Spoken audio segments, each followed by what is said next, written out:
बघा इझिमा एक्सेलचा एक advance feature create P D F हा असा आयकॉन आहे त्याच्या कोपऱ्यामध्ये क्रिएट पी डी एफचा दिसतो तुम्हाला. हा आयकॉन आहे. आता याचा वापर तुम्हाला सांगतो मी. आपल्याला बरेच वेळा आपण जे एक्सेलमध्ये माहिती बनवतो, फाईल बनवतो, डाटा बनवतो, त्याची आपल्याला पी डी एफ बनवायची असते. ही पी डी एफ बनवताना कोणी काय करतो, कोणी ट्रायल व्हर्जन वापरतो, do P D F, create P D F किंवा एखादे सॉफ्टवेअर असतात. बरेच सॉफ्टवेअर आहे मार्केटमध्ये. ते सॉफ्टवेअर बनवून पी डी एफ बनवतो. काहीला 30 दिवस लिमिट असते, काही फ्री असतात, त्याला ॲडव्हर्टाईज येतात मध्येच. पण आपला जो ऑप्शन आहे क्रिएट पी डी एफ हा इझिमा एक्सेलचा स्वतःचा ऑप्शन असल्यामुळे यात ॲड येणार नाही किंवा 30 दिवस लिमिट राहणार नाही. आता ह्यामध्ये पण इतकं सिम्पल एस-ए-टी आहे. खूप म्हणजे आपलं कामच आहे. Work smart not hard. याला फक्त क्लिक करायचं आणि बघा तुम्हाला एक ऑप्शन विचारून ब्लॅक अँड व्हाईट करायची आहे का कलर बनवायची आहे. आता हा ऑप्शन कशासाठी आहे, तर आता ही जी सीट दिसेल तुम्हाला सध्या ॲक्टिव्ह, हिला आपण कलर दिलेले आहे, काही कलर केलेले आहे. पण आपल्याला पी डी एफ बनवताना ते आपलं प्रिंटेबल कसं असते, जसं आपण पेजवर प्रिंट करतो त्या टाईप ते दिसायला पाहिजे असते. त्यासाठी आपण इथे जर केलं ब्लॅक अँड व्हाईट, बघा मी आता करतो यस, आणि आता मी फाईलला नाव देतो एक. आता मी फाईल करतो डेस्कटॉपवर सेव्ह आणि तिला देतो तो ब्लॅक आणि सेव्ह केलं.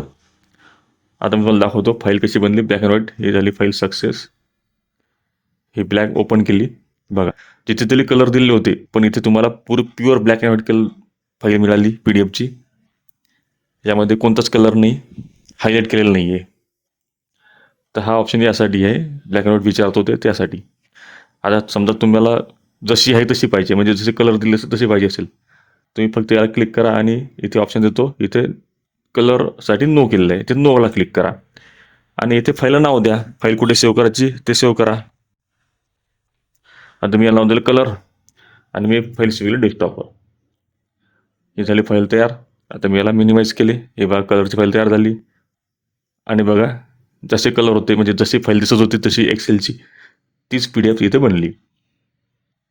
बघा इथे फॉन्ट कलर पण रेड आलेला आहे आणि हे हायलाईट केलेलं आहे येलो बॅकग्राऊंडमुळे. तर हा ऑप्शन त्यासाठी आहे.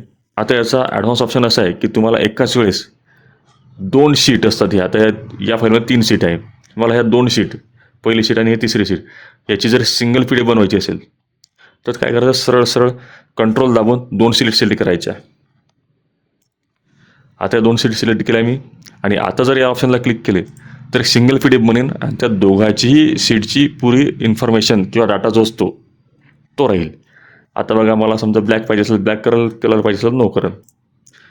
आता मी केलं आणि याला दिलं 2 शीट नाव देतो मी तुम्हाला समजण्यासाठी.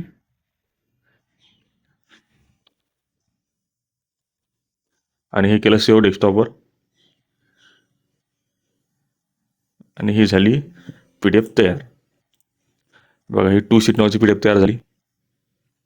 आणि आता यामध्ये हे बघा दोन्ही शीटची इन्फॉर्मेशन एकाच वेळेस आलेली आहे. बघा ही लास्ट सीट होती आणि दुसरी सीट होती. तर अशा तुम्ही कितीही शीट कंट्रोल दाबून सिलेक्ट करायच्या आणि सिंगल पी डी एफ बनवू शकता. फक्त तुम्हाला एक विचार होतो ब्लॅक अँड व्हाईट बनवायची आहे का कलर बनवायची आहे. खूप ॲडव्हान्स फंक्शन आहे हा आणि प्रत्येकाला कामात पडतो असा ऑप्शन आहे. त्यामुळे आताच्या आता तुम्ही आपले इझिमा एक्सेल इन्स्टॉल करा. यासारखे असंख्य ऑप्शन आहे आपल्या सॉफ्टवेअरमध्ये आणि सर्व कामाचे ऑप्शन आहे. इन्स्टॉल करा आणि वापरणं चालू करा.